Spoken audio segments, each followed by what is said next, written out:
Hi mga kauni, for today's vlog nga guys, ang bagong tricks na ituturo ko sa inyo is kung paano hindi tayo makakatanggap ng message or paano tayo magbablock ng tao na ayaw nating ka-chat sa ating messenger. Yes, panoorin nyo po itong tutorial na ginawa ko at make sure lang po na sundan nyo po step by step.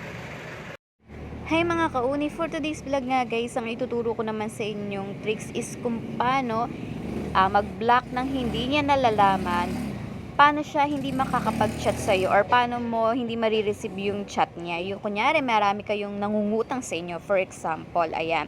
Ito, ituturo ko sa inyo. Pero make sure muna na naka-update yung messenger natin, guys, kasi messenger tricks yung gagamitin natin dito. So, update lang natin yung messenger ng saglit at para naman updated kayo sa mga bagong feature ni messenger, no? So, after nyan, na ma-update na natin yan, pass forward na natin tong update na to kasi medyo matagal, no?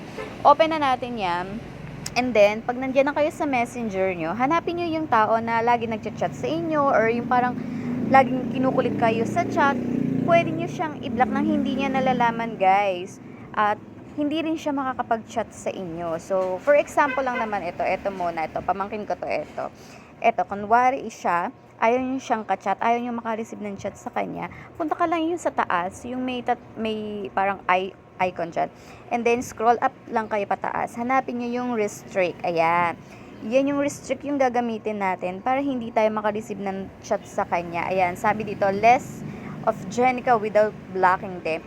Ay, hindi niya naman siya ibablock, parang dun lang sa messenger at hindi naman niya malalaman kung binlock niyo siya kasi nga hindi niyo marireceive yung mga chat niya, para lang to sa mga makukulit. Ayan, after niyang ma-restrict na guys, balik na tayo sa messenger natin at makikita niyo doon na naka-restrict na yan. Ayan, hindi na siya makakapag-chat sa inyo guys, hindi niyo na rin marireceive yung mga chat niya.